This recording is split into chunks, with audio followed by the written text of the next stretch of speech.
उसके इतना आत्मबल का धनी व्यक्ति बिरले ही पैदा होते हैं। जब वह घर में छिपा तो पुलिस के और गांव वाले के गठजोड़ से उस घर में आग लगा दी गई।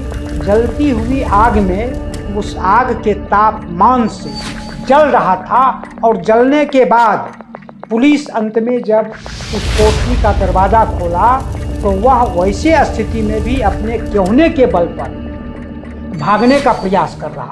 70 के दशक का बिहार में एक बाहुबली कदम रखता है। देखने में बहुत ही हैंडसम, डबल एमए की डिग्री, जो ना कभी शराब पीता है ना कुछ कोई गलत काम करता है, वैसा व्यक्ति चल के उस आगे चलकर बिहार का एक बहुत बड़ा बाहुबली बनता है। पुलिस की लंबी फौज थी। अशोक सम्राट यह समझ चुका था, परिस्थिति को भांप चुका था कि हम उस पुलिस प्रशासन को चुनौती नहीं दे सकते हैं। तब वह डिफेंसिव मूड में आया था। दोनों में दांत कटी रोटी का संबंध था। आम जनों के बीच दोनों के जोड़ी दोस्ताना रिश्ता जो था वो चर्चा हुआ करता था। कुछ मामले में दोनों के बीच में वैचारिक अंतर हो गया और वह वैचारिक अंतर दुश्मनी में बदल गया। लव मैरिज किया था उन्होंने उस हाँ, लव मैरिज किया था। एक स्टेट बैंक के एम्प्लॉय थे, उसी से लव मैरिज किया था। सौभाग्य था, दुर्भाग्य था कि हम लोग अशोक सम्राट एक ही स्कूल में पढ़ते थे, तो मामा के बगीचा में हम लोग आम चुनने के लिए जाते थे। ने कहा कि सब लोग अशोक सम्राट को गुरु मानते थे। इवन सुरेशभान सिंह भी जो है स्वीकारते थे, प्रणाम नमस्कार करते थे, अपने से बड़ा मानते थे। लेकिन फिर कैसे लड़ाई होगी दोनों की? अशोक सम्राट जब तक जिंदा रहा तब तक मोकामा के कोई बाहुबली बेगूसराय के छुटबैये बाहुबली के पास भी सर लबाते थे। और बूथ कैप्चर की जो शुरुआत बिहार में हुई थी, सबसे पहले बेगूसराय में वोट की लूट की संस्कृति का जन्म बेगूसराय में हुआ था और सबसे पहला मटिहानी विधानसभा का क्षेत्र है, वहीं पर वोट लूटने की परंपरा कामदेव बाबू के नेतृत्व में हुआ था। अपराधियों का एक चरित्र होता है, तो कामदेव बाबू दूसरे तरह के आपराधिक गतिविधि में शामिल थे। श्री प्रकाश शुक्ला और जब अशोक सम्राट मिलते थे तो कैसी बातचीत रहती थी? तो श्री प्रकाश शुक्ला तो सैल्यूट करते थे ना। अच्छा, पहले ठेका लेने के लिए जीएम कार्यालय नहीं जाते थे, पहले परमिशन लेने के लिए अशोक सम्राट के यहाँ जाते थे। अशोक सम्राट के इशारे पर मुखिया की हत्या।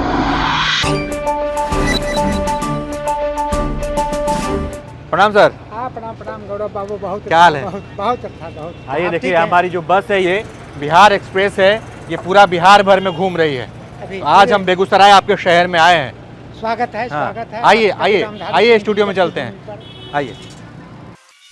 70 के दशक का बिहार में एक बाहुबली कदम रखता है। देखने में बहुत ही हैंडसम, डबल एमए की डिग्री, जो ना कभी शराब पीता है ना कुछ कोई गलत काम करता है, वैसा व्यक्ति चल के उस आगे चलकर बिहार का एक बहुत बड़ा बाहुबली बनता है। वो आदमी जो बिहार की अपराध की दुनिया में पहली बार AK-47 लेकर आता है। जी, हम बात कर रहे हैं अशोक सम्राट की, और आज हमारे साथ वकील साहब बैठे हैं, गोपाल जी इनका नाम है। ये उस बाहुबली के साथ इनका बचपन बीता है, साथ में ये लोग बगीचे में आम तोड़े हैं। तो जिसके पास डबल एमए की डिग्री थी, जो शराब को हाथ तक नहीं लगाता था, वो आखिरकार आगे चलकर बाहुबली क्यों बन गया? अशोक सम्राट की कहानी हम जानेंगे। सर, बहुत स्वागत है आपका, समय देने के लिए बहुत धन्यवाद। बताया जाता है कि अशोक सम्राट बहुत ही कुख्यात बाहुबली था, 70 की दशक का। दिखने में जितना हैंडसम था उतना ही कुख्यात था। उसका आखिरी वक्त कैसा था? आखिर जब जिस आदमी की एक भी तस्वीर बिहार पुलिस के पास नहीं थी, उसका पुलिस ने एनकाउंटर कैसे किया? किसले बाबू, अशोक सम्राट का आखिरी वक्त बड़ा ही दुख दर्द था, दुख से भरा हुआ था। और उसके मरने की खबर जब बेगूसराय जिला वासियों को मिला था तो सामान्य लोगों में काफ़ी गम भी हुआ था। गम इसलिए हुआ था कि अपराध की दुनिया में अशोक सम्राट चोटी पर पहुंच गए थे, लेकिन बेगूसराय के जनमानस के बीच कोई उसका क्रिमिनल एक्टिविटी ऐसा नहीं था। वो अपराध की दुनिया में निश्चित रूप से चोटी पर गया और लूटने की संस्कृति उसमें थी, लेकिन सामान्य लोगों को, आम जन को क्षति पहुंचाने का कभी उसने प्रयास नहीं किया था। इसलिए लोगों की सहानुभूति अपराध जगत में उसके होने के बाद भी उसके प्रति थी। ये 70 के दशक के बाद की बात है। 80 के दशक में जब वैशाली जिला अंतर्गत एक गांव में पुलिस को यह सूचना मिली थी कि अशोक सम्राट अपने अपराधियों के साथ वो किसी घर में छिपे हुए हैं, तो पुलिस ने पूरी उसकी घेराबंदी कर लिया था। और घेराबंदी करने के बाद अशोक सम्राट बचने का प्रयास किया था। जो परिस्थितियां जिला प्रशासन की उस समय बन गई थी, पुलिस की लंबी फौज थी, अशोक सम्राट यह समझ चुका था, परिस्थिति को भांप चुका था कि हम उस पुलिस प्रशासन को चुनौती नहीं दे सकते हैं। तब वह डिफेंसिव मूड में आया था। न तो उसके इतना आत्मबल का धनी व्यक्ति बिरले ही पैदा होते हैं, इतना आत्मबल का वो धनी व्यक्ति था। किसी भी चीज़ को, चुनौती को स्वीकार करने में वह थोड़ा सा भी सिकन महसूस नहीं करता था। लेकिन जो मरने के टाइम में उसकी परिस्थिति बनी थी, उस समय उसका आत्मबल थोड़ा सा कमज़ोर हुआ था। पुलिस की लंबी फौज वहाँ उपस्थित हो गई थी और उसको लगा था कि इस परिस्थिति का हम सामना नहीं कर सकते हैं। तब वह डिफेंसिव मूड में आया और डिफेंसिव मूड में आने के बाद वह भाग करके एक घर में फिर छिपने का काम किया। लेकिन जब वह घर में छिपा तो पुलिस के और गांव वाले के गठजोड़ से उस घर में आग लगा दी गई और जलती हुई आग में उस आग के तापमान से और आग का टुकड़ा जो उसके शरीर पर गिर रहा था, जल रहा था। और जलने के बाद पुलिस अंत में जब उस कोठरी का दरवाज़ा खोला तो वह वैसे स्थिति में भी अपने केहूने के बल पर भागने का प्रयास कर रहा था और लंबी दूरी तक वो अपने दोनों केहूने के बदौलत भागने का प्रयास कर रहा था। लेकिन चूंकि पुलिस के घेराबंदी में था, इसलिए पुलिस ने लास्ट में जब वह जल गया था तब पुलिस अपनी पीठ थपथपाने के लिए काउंटर किया और गोली मार दिया। मतलब एक जले हुए व्यक्ति को गोली मारी।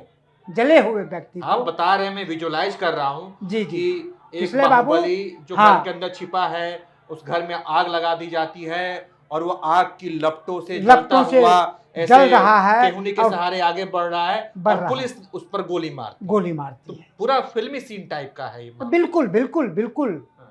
मैंने वो अपराध की जगत में अशोक सम्राट के बारे में आपको उतने ही प्रतिभाशाली व्यक्ति था, उतने ही भव्य पर्सनालिटी उसकी थी, उतनी ही लंबाई थी। उसके देखने के बाद जब आप अशोक सम्राट के सामने होते तो लगता कि किसी राजघराने का यह बेटा है। एकदम राजकुमार की तरह था, एकदम राजकुमार की तरह। और इतना आत्मबल का धनी शायद ही कोई व्यक्ति पैदा होता है। और जब तक वह रहा अशोक सम्राट, तो यूपी और बिहार के जितने भी आज के डेट में और कल के डेट में 80 के दशक के बाद जितने भी बाहुबली कहलाए, सारे उनके यहाँ शरणागत होते थे, सारे। यहाँ तक सूरजभान भी उनके शिष्य हुआ करते थे। बेगूसराय जिला के और अपराध कर्मी जो थे वो भी शिष्य उनके हुआ करते थे। उसके निधन के बाद ही कोई अपना सिर उठा सका था अपराध के जगत में। ये उसकी हैसियत। आज जो है इस समय एक डॉन की बड़ी चर्चा होती है हालांकि वो नहीं है, लेकिन उस पर कई फिल्में बनी। श्री प्रकाश शुक्ला जो गोरखपुर का डॉन हुआ करता था, बिहार में आकर उसने ब्रिज बिहारी प्रसाद हत्याकांड को अंजाम दिया था, जो सूरजभान सिंह का चेला कहा जाता था। तो लोग कहते हैं कि बड़ा वो अपराधी था, बड़ा कुख्यात अपराधी था। तो अगर श्री प्रकाश शुक्ला को एक तरफ रखें और एक तरफ हम अशोक सम्राट को रखें, तो कोई दोनों तुलना में नहीं ज्यादा है, तुलना नहीं है। श्री प्रकाश कौन? शुक्ल का 20 सम्राट अशोक था, अच्छा, सम्राट अशोक था। सम्राट अशोक श्री प्रकाश शुक्ला से भी ज्यादा। बिल्कुल बिल्कुल बिल्कुल। ना तो श्री प्रकाश शुक्ला उसके सम्राट अशोक के पास जितना ब्रेन था, शार्प ब्रेन जिसको कहते हैं, मास्टरमाइंड। मास्टरमाइंड, हाँ। हर सिचुएशन को समझने की उसमें जो क्षमता थी, वो श्री प्रकाश शुक्ला के पास नहीं था। श्री प्रकाश शुक्ला सम्राट अशोक के निधन के बाद ही वो सरदार फिर बने, या आपराधिक दुनिया में उनका नाम हुआ। अन्यथा सारे लोग तो अशोक सम्राट के शिष्य हुआ करते थे, बगैर उसके इजाजत पत्ता भी नहीं हिलता था, पत्ता भी नहीं हिलता था, यूपी से लेकर के बिहार तक। कोई ऐसा किस्सा जिससे पता लगे कि सम्राट अशोक सम्राट जो है वो कितना बड़ा बाहुबली था और कैसे कितना बड़ा, कितना कुख्यात था? असल अशोक सम्राट जब अपराध की दुनिया में प्रवेश किया और उसकी ख्याति बढ़ने लगी, तो उसने गोरखपुर रेलवे, जो पूर्वोत्तर रेलवे का हेड कार्यालय है, वहाँ से ठेका निकलता था। तो जितना भी रेलवे का ठेका होता था और जितने भी ठेकेदार हुआ करते थे, वो पहले ठेका लेने के लिए जीएम कार्यालय नहीं जाते थे, पहले परमिशन लेने के लिए अशोक सम्राट के यहाँ जाते थे। और अशोक सम्राट जिनको टिकट दे देता था कि पूरे गोरखपुर रेलवे जोन में कौन कहाँ कौन काम कर सकता है, तो उनके ही टिकट पर कोई ठेकेदार काम करता था, ठेका मिलता था। और रेल प्रशासन भी उनके सामने बौना हुआ करते थे। तो उसकी हैसियत तो वहाँ तक थी। हालांकि इंटरनल कहीं न कहीं रेल प्रशासन का भी उसका सपोर्ट मिलता था। उसकी पर्सनैलिटी, उसकी व्यवहार, उसकी एक्टिविटी जो थी, वो अफसर व्यक्तिगत किसी अफसर पर भी किसी तरह का ऐसा क्रिमिनल एक्टिविटी नहीं बल का प्रयोग करता था। लेकिन जब वह खड़ा होता था तो कोई भी ऑफिसर उसके व्यवहार से उसके अनुसार हो जाता था। अच्छा, मतलब ये खासियत थी उसमें। अशोक सम्राट जिनसे मिलते थे ना मिलते चाहकर थे। भी पुलिस हाँ। अधिकारी, कोई व्यक्ति अगर आंख दिखा दिया अशोक सम्राट को, हाँ, तो फिर वो दोनों आंख निकालने के लिए तैयार। ऐसा हम कोई किस्सा सुनना चाहेंगे जब अशोक सम्राट की किसी से अदावत रही हो और कहीं लड़ाई होती हो और अशोक सम्राट कैसे फिर क्या रिएक्ट करते हैं, कोई ऐसा किस्सा आपके जहन में हो? देखिए, अशोक सम्राट में एक कमी मेरे नज़र में है। अपराध की दुनिया में जाने के बाद उसका बड़ा ही बॉजूम फ्रेंड हुआ करता था मुखिया। सोखाड़ा फुलबड़िया थाना क्षेत्र के अंतर्गत गांव है, बेगूसराय जिला के अंतर्गत फुलबड़िया थाना है, और फुलबड़िया थाना में सोखाड़ा गांव है।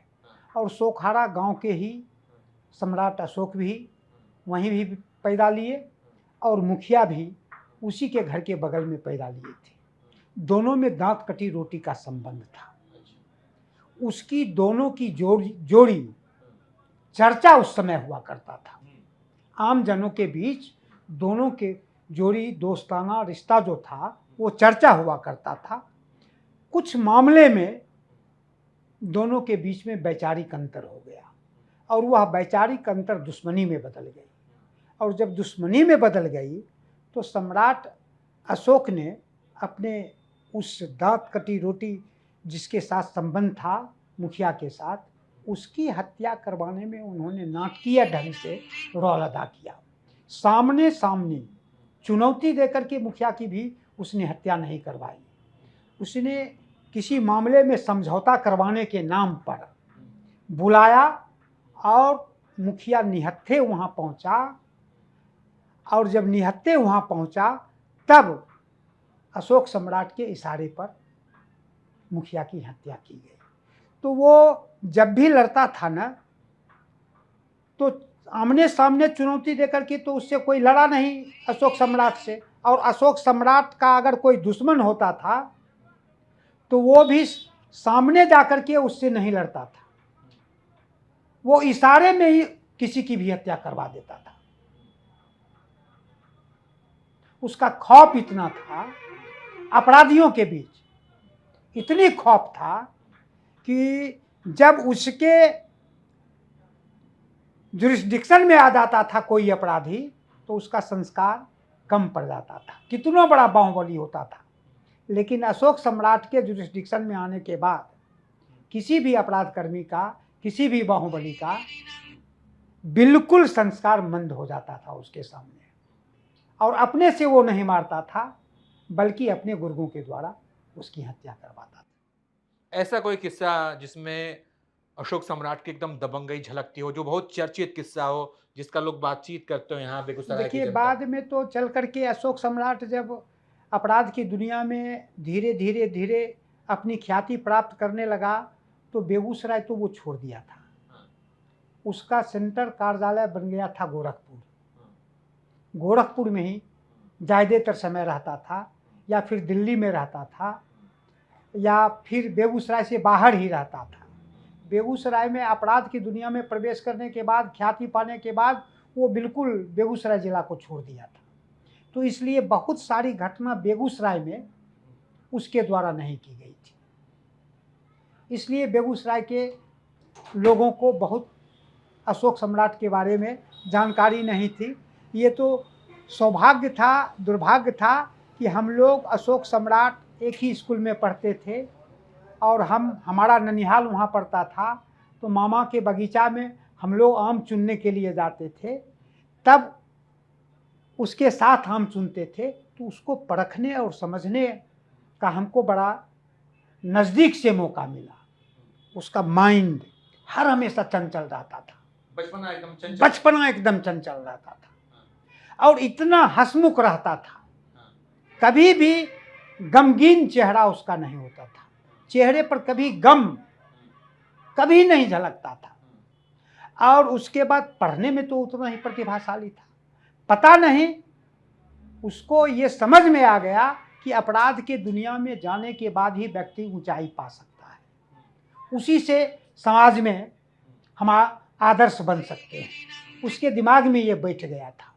और चूंकि समाज में उस समय अपराधियों का बोलबाला था, तो स्वाभाविक है जो समाज की अभी बनावट हो गई है कि जब कोई अपराधी आते हैं और कोई विद्वान आते हैं किसी महफिल में, तो विद्वानों की कद्र नहीं होती है, अपराधियों की कद्र ज़्यादा हो जाती है। तो ये शायद उसके मन में घर कर गया कि पढ़ने लिखने से तो ज़्यादा है अपराधी बनना ही ना। समाज में फूल माला भी उसी को मिलता है, सम्मान भी उसी को मिलता है, और जो विद्वान व्यक्ति होते हैं, सोशल एक्टिविस्ट होते हैं, उनको तो समाज में कोई सम्मान नहीं है। डबल एमए की डिग्री थी उनके पास, डबल एमए की डिग्री। शराब नहीं कभी पीते थे, शराब कभी नहीं पीते थे, ईश्वर में आस्था रखता था, घंटों पूजा करते थे, घंटों पूजा शराब नहीं करता पीते था। थे, इतने विद्वान थे कि इतने डबल एमए की विद्वान डिग्री थे। थी। इसके बावजूद अपराध की दुनिया में कैसे कदम रखा, शुरुआत कैसे हुई? वो चूंकि समाज का जो माहौल उस समय बना हुआ था ना, तो समाज का माहौल में लोगों ने यह समझा कि अपराध की दुनिया में जाने के बाद ही दबदबा बनता है समाज पर। अपराध की दुनिया में ही जाने के बाद हर चीज की प्राप्ति तुरंत हो जाती है। मतलब दबदबा बनाने के लिए आए थे, या फिर दबदबा जैसे कई बनाने डॉन के हम फिल्मों में भी देखते हैं? हाँ, कि दबदबा उनके- बनाने के लिए। हाँ, लेकिन दबदबा जब उनका बना तो सबसे खासियत उसमें यही थी कि सामान्य लोगों को वो डिस्टर्ब नहीं करता था, आम जनों को डिस्टर्ब नहीं करता था। अपने आपराधिक गतिविधि से आम लोगों को क्षति नहीं पहुंचाता था। हाँ, समाज के जो चुनिंदे लोग थे, इकोनॉमिकली जो साउंड थे, उनसे वो आर्थिक शोषण करता था। यारों के लोग कहते हैं कि यारों का यार था वो, अगर दोस्ती किसी के साथ है तो उस दोस्ती तो को वो निभाने फर्ज के लिए निभाता था, जान दे देता था। बिल्कुल बिल्कुल। हाँ। दोस्ती तो हद तक निभाने का वो प्रयास करता था। लेकिन जहाँ आर्थिक विवाद होता था, मुखिया जी के साथ तो आर्थिक विवाद ही हुआ था ना, जिनकी उन्होंने हत्या करवाया, तो आर्थिक लिप्सा ज़्यादा बढ़ गई थी, इसलिए उनकी हत्या करवाई थी, अन्यथा वो दोस्ती अंत तक निर्वाह करने का प्रयास करता था। श्री प्रकाश शुक्ला से कभी संबंध बने थे? दोनों की मुलाकात कभी हुई हाँ थी? हाँ, श्री प्रकाश शुक्ला और जब अशोक सम्राट मिलते थे तो कैसी बातचीत रहती थी दोनों की? तो श्री प्रकाश शुक्ला तो सैल्यूट करते थे ना, अच्छा, अशोक सम्राट को सैल्यूट करते थे। सैल्यूट करते थे, हाँ, गुरु मानते थे। गुरु मानते थे। हाँ, तो बताए उस जमाने के जितने भी अपराध कर्मी थे, वो अपराध कर्मी अशोक सम्राट से ऊपर नहीं थे। सबका वो गुरु हुआ करता था अशोक सम्राट। उसके मरने के बाद ही सारे लोग अपने अपने तरीके से बाहुबली हुए। जाति के अशोक सम्राट, जो उनकी जाति जो है भूमिहार थी। भूमिहार जाति थी। भूमिहार में तमाम बाहुबली हैं, अनंत सिंह है, अभी सूरजभान है। इन सब की अगर तुलना किया जाए तो कैसा देखते हैं आप? देखिए, इन दोनों- अनंत सिंह दूसरी चीज है। अनंत सिंह अपराध की जगत में आए, राजनीति में भी राजनीति में आए, लेकिन उनका एक कंसेप्ट है कि अपने क्षेत्र के लोगों को या जो कोई लोग उनके यहाँ जाते हैं तो उनकी मदद करने की बात करते हैं, कोशिश करते हैं। अनंत सिंह, सूरजभान सिंह भी बाद में चल करके जब राजनीति में प्रवेश हुए तो बहुत बड़ी बदलाव उनमें भी हुए। इतने बहुत- पहले के अपराधी थे, समाज सेवी बन गए आज। समाज सेवी बन हाँ। गए और उन्होंने पिछले जिंदगी को नकारने का काम किया। हालांकि इतनी बड़ी उन्होंने गलती कर बैठा था कि वो अपराध बीते दिन जो किए वह अभी तक उनका पीछा कर रहा है। जैसे रामी सिंह हत्याकांड में उनको आजीवन कारावास की सजा हो गई, तो सजा हो गई, लेकिन जब वो एमपी बन गए थे, बलिया के सांसद बन गए थे, तो बिल्कुल उनकी समझदारी चेंज हो गई थी। और समझदारी चेंज होने के बाद वो अपराध को बाय बाय वो भी कर दिए थे। अशोक सम्राट के आपने कहा कि सब लोग अशोक सम्राट को गुरु मानते थे। इवन सूरजभान सिंह भी जो बिल्कुल है बिल्कुल बिल्कुल स्वीकारते थे, प्रणाम स्वीकार- नमस्कार करते थे, अपने से सब बड़ा करते मानते थे। लेकिन फिर बल्कि कैसे लड़ाई होगी दोनों की? अशोक सम्राट जब तक जिंदा रहा हाँ। तब तक मोकामा के कोई बाहुबली बेगूसराय के छुटबैये बाहुबली के पास भी सर लबाते थे। अच्छा। और अशोक सम्राट के जाने के बाद अब मोकामा के जो बाहुबली हैं वो बाहुबली के सामने बेगूसराय के बाहुबली छोटे पड़ गए। मतलब ये परिवर्तन आया। जब ये अशोक परिवर्तन सम्राट आया। थे तब मोकामा के बाहुबली इनके आगे सिर झुकाते थे, इनके आगे सिर झुकाते थे। बेगूसराय का सिक्का चलता था। बेगूसराय का सिक्का लेकिन चलता अशोक था। सम्राट के जाने के बाद मोकामा के बाहुबली ऊपर हो गए, अब ऊपर हो बेगूसराय गए। थोड़ा छोटा हो गया। अब बेगूसराय छोटा बेगूसराय हो के गया। बाहुबली वहां जाके सिर झुकाते अब वहां जाकर के सिर झुकाते हैं। अब वो परिस्थिति नहीं रही। लेकिन ये इन दोनों की अदावत की कहानी क्या है? अशोक सम्राट और सूरजभान सिंह की ये के बीच दुश्मनी कैसे हुई? सूरजभान और अशोक सम्राट के बीच मूल रूप से तो ठेका का काम जो था उसी में विवाद हुआ था ना। जब शोहरत हो जाती है, पैसा हो जाती है, तो हर कोई उस प्रतियोगिता में आगे बढ़ना चाहता है कि अब हम सरदार बने तो हम सरदार बने। तो जो पहले से सरदार है और उनके सामने में कोई सरदार दूसरा बनना चाह रहा है तो वो बनने के लिए कैसे देगा। लेकिन जब वो आर्थिक विवाद होता है तब वहाँ से जाकर के दोनों के रास्ते अलग अलग हो जाते हैं। सूरजभान ने ऐसी हिम्मत कैसे दिखाई? जैसे आपने कहा तो कि उनके भाई- मरने के बाद फिर सूरजभान हुए। जब तक अशोक सम्राट जिंदा थे तब तो सूरजभान का रहना, सहना, खाना पीना, खेलना, आपराधिक अंजाम देना सब बेगूसराय में ही रह करके होता था। जब वो चले गए तब तो सूरजभान सिंह का हाइट बढ़ा अपराध की दुनिया में। एक जो चर्चा खूब चलती है कि बिहार में सबसे पहले अगर किसी ने AK-47 का इस्तेमाल किया, सबसे पहले किसी के पास अशोक AK-47 थी तो अशोक सम्राट के अशोक सम्राट के पास जिला प्रशासन के पास भी नहीं था, पुलिस के पास भी नहीं पुलिस था, के पास भी नहीं था, उन्हीं के पास केवल अशोक उन्हीं के सम्राट- पास था। उस समय अशोक सम्राट के मरने के बाद गुप्तेश्वर पांडे बेगूसराय के SP हुआ करते थे। तो अशोक सम्राट का ही AK-47 उन्होंने यहाँ बरामद की किया था गुप्तेश्वर किसी पांडे एक अपराधी से हम्म। गुप्तेश्वर पांडे ने बरामद किया था। कहाँ से मिला था उनको AK-47? कहाँ से लेकर आए थे? देखिए, मैं गुप्तेश्वर पांडे जिस समय बेगूसराय के SP थे, वो भी शार्प ब्रेन के थे और हर अपराधी के बारे में बड़ा नज़दीक से उनकी पकड़ अच्छी थी। पकड़ अच्छी थी। पूरे दिन का दिनचर्या की जानकारी अपराधियों का गुप्तेश्वर पांडे कलेक्ट कर लेते थे। कहाँ किस समय कौन आर्म्स कहाँ जाएगा, कहाँ आएगा, ये सारी बात उनको जानकारी थी। तो उन्होंने तो जिस अपराधी के पास रखा हुआ था AK-47, उसको इन्फॉर्मेशन भेज दिया कि वो तुम जमा कर दो। उसके लिए गुप्तेश्वर पांडे को बहुत फौज इकट्ठा करने की ज़रूरत नहीं थी, बहुत पुलिस बल इकट्ठा करने की ज़रूरत नहीं थी। अपराधियों में वो खौफ बना लिए थे गुप्तेश्वर पांडे। तो अपराधियों में जो इतना बड़ा उनका खौफ था कि उनके इशारे पर, उनके सूचना पर अपराधी AK-47 जहाँ वो कहे वहाँ पहुँचा दिया। अच्छा, वो गुप्तेश्वर पांडे जो इस वो समय संत बन इस गए। समय संत बन गए। हाँ। इस समय नहीं, लेकिन मैं ये जानना चाहता हूँ कि अशोक सम्राट के पास वो AK-47 कहाँ से आई थी? वो तो देखिए अंतर्राज्यीय बाहुबली था। कहाँ से मंगवाया था? निश्चित रूप से कहीं न कहीं वो डिफेंस विभाग से आया था। अब जिस किसी से लिया हो, लेकिन वो डिफेंस साइड से आया था। तो उस समय तो आप जानते हैं जब AK-47 इनके पास आ गया तो फिर कैसा दबदबा बना? तब तो फिर खौफ AK-47 तो और बढ़ अपने गया। आप में पावर है ना। हाँ, वो तो अपने आप में एनर्जी दे देता है व्यक्ति को हाँ। कि चूंकि चलाई भी थी कभी उन्होंने AK-47 इस्तेमाल किया था? जरूरत नहीं पड़ा था। बस रखा था। बस जरूरत कभी वैसी इस्तेमाल नहीं किया वैसी उन्होंने। परिस्थिति नहीं आई थी हाँ, कि उसको चलाने का नौबत कभी मौका मिला। चूंकि वैसी परिस्थिति आती तब उसका इस्तेमाल करता, लेकिन ऐसी कोई अशोक सम्राट के सामने चुनौती नहीं आई थी कि AK-47 का उपयोग करना पड़े। जब उनकी एक भी फोटो पुलिस के पास नहीं थी अशोक सम्राट की, लेकिन फिर भी पुलिस को ये कैसे पता लगा कि अशोक सम्राट अपना फला गांव में छिपा हुआ है? पुलिस वहां पहुंच जाती है, घेराबंदी कर लेती है और फिर घर में आग लगा दिया जाता है।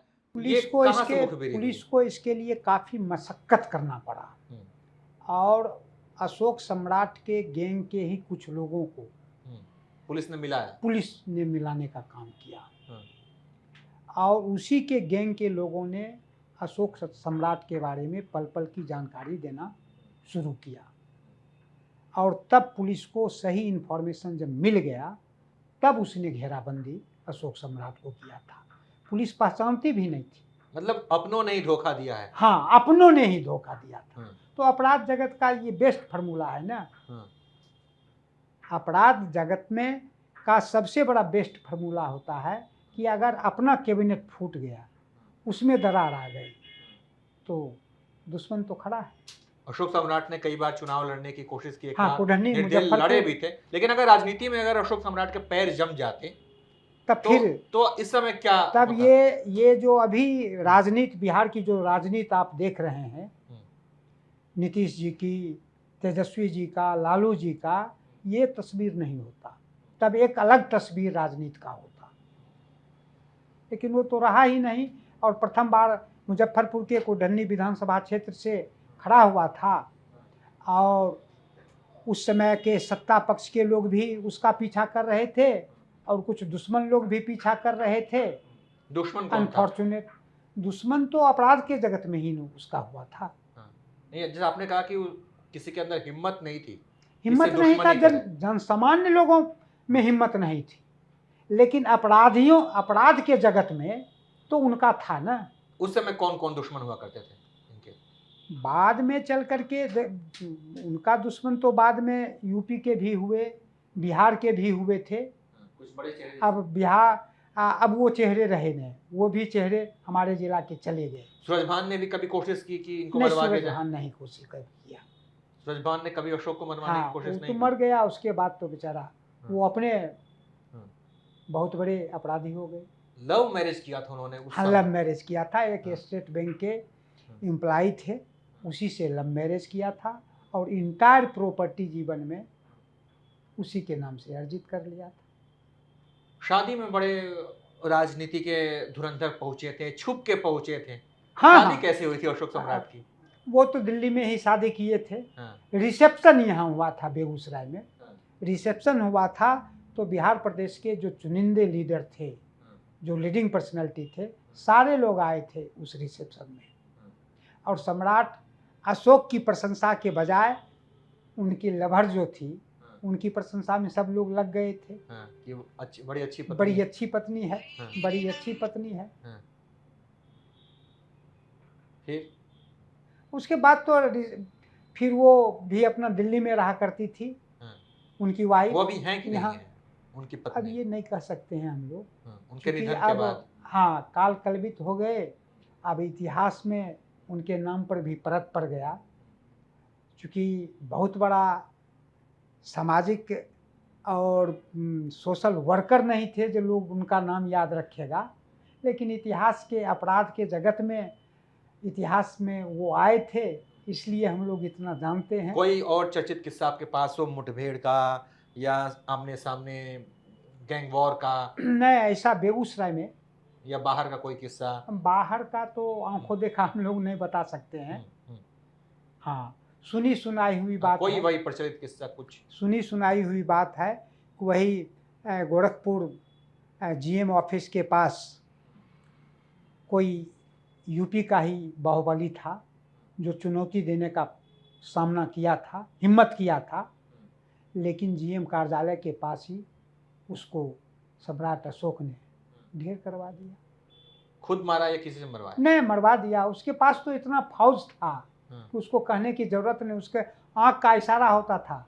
कितने गैंग में कितने लोग हुआ करते थे उस बहुत समय? लोग थे, फिर भी संख्या कितनी होगी? 100, 200, 300? सैकड़ों की संख्या थी। हाँ। सैकड़ों की संख्या गौरव बाबू था। तो वो लूटने उठने का भी काम करते थे? कहीं गए किसी नहीं, को लूट के? लूटने का काम नहीं करता था।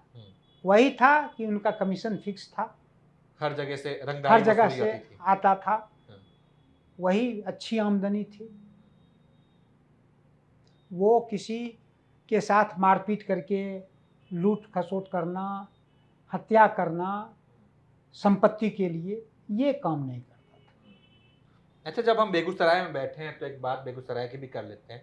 कहा जाता है कि बिहार में पुराने समय में वहाँ बड़ा माहौल खराब था।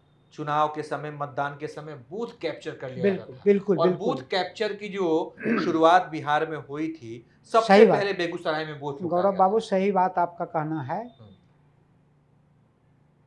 लूट, वोट की लूट की संस्कृति का जन्म बेगूसराय में ही हुआ था। आप जान लीजिए, आपराधिक दुनिया में सम्राट अशोक से पहले बेगूसराय में कामदेव सिंह हुआ करते थे, जिनको बाद में चल कर के लोग मालिक कहते थे। मालिक सामान्य जन उनको मालिक कह करके पुकारते थे। मालिक कहने का उनका अलग कहानी है। और जब कामदेव बाबू की चलती हुई थी बेगूसराय में 60-70 के दशक में, तो बिहार प्रदेश की सत्ता उनके पास आते थे। चीफ मिनिस्टर जगन्नाथ मिश्र हुआ करते थे, कांग्रेस का राज था। और जगन्नाथ मिश्र जैसे सरीखे चीफ मिनिस्टर कामदेव बाबू से वोट में मदद के लिए आते थे। और सबसे पहला मटिहानी विधानसभा का क्षेत्र है, वहीं पर वोट लूटने की परंपरा कामदेव बाबू के नेतृत्व में हुआ था। और धीरे धीरे धीरे 70 के दशक तक तो पूरे बेगूसराय में फैल गया था। 10, 20, 50 बूथ, 100 बूथ लूट लेना किसी एमएलए को जिताने के लिए। 10, 20, 50 बूथ जीत लिया, काफ़ी है। तो वोट जनतंत्र में वोट लूटने की परंपरा का जन्म बेगूसराय ही जननी है। यहीं से वोट लूट की कहानी शुरू हुई है। उन्हीं कामदेव जी के अभी कोई उनके परिवार का इस समय अभी तो विधायक या सांसद? कामदेव बाबू के एक ही लड़के हैं, राजकुमार जी, जो पिछले विधानसभा चुनाव में लोजप्पा के टिकट से मटिहानी विधानसभा से चुनाव जीते थे। विधायक हैं, वर्तमान विधायक हैं। हाँ, विधायक हैं, विधानसभा के सचेतक भी हैं और बाद में जदयू में चले आए तो फिर उनको सचेतक। तो बाहुबली कामदेव वर्सेस बाहुबली अशोक सम्राट, अगर दोनों को थोड़ा मिला के देखें, दोनों के चरित्र में आकाश पताल का अंतर है। चरित्र में दोनों के चरित्र में, अपराध जगत में रहने के बाद भी अपराधियों का एक चरित्र होता है। तो कामदेव बाबू दूसरे तरह के आपराधिक गतिविधि में शामिल थे। वो गवर्नमेंट को प्रतिबंधित सामान को व्यवसाय करते थे, उससे आमदनी प्राप्त करते थे बेच करके, और वो आमदनी जब होती थी तो वो लोगों में खर्च भी करते थे। लोगों के बेटी की शादी हो, बीमारी हो, कोई लोग अगर किसी कारणवश पहुंच जाता था तो कामदेव बाबू सुनते हैं कि वो उसको बेटी की शादी करवा देते थे, बीमारी का इलाज करवाने के लिए। हाँ, उनकी छवि थी। उनके मरने के बाद भी यहाँ के लोगों में गम छा गई थी, प्रेम है। हाँ, और सम्राट और अशोक सम्राट की अगर बात करें तो उसके मरने के बाद भी लोगों, यहाँ के लोगों में, चूंकि यहाँ के लोगों को डिस्टर्ब नहीं किया था, सामान्य जन को डिस्टर्ब। लेकिन कामदेव जी लोगों के बीच रहते थे, मदद करते थे, लेकिन अशोक सम्राट का लोगों से उतना कनेक्शन नहीं, उतना कनेक्शन नहीं हो पाता था। कनेक्शन नहीं हो पाता था, इसलिए लोग उससे बहुत लाभ नहीं ले पाते थे, जुड़ नहीं पाते थे। बहुत बहुत धन्यवाद वकील साहब। तो पॉडकास्ट ऑन वेल्स का ये एपिसोड कैसा लगा ज़रूर बताइएगा। हमारे साथ वकील साहब थे, बड़ा बढ़िया लगा वकील साहब आपसे मिलके, इतनी बढ़िया बढ़िया कहानी आपने बताई। बहुत बहुत धन्यवाद सर, मिलते हैं फिर। ठीक।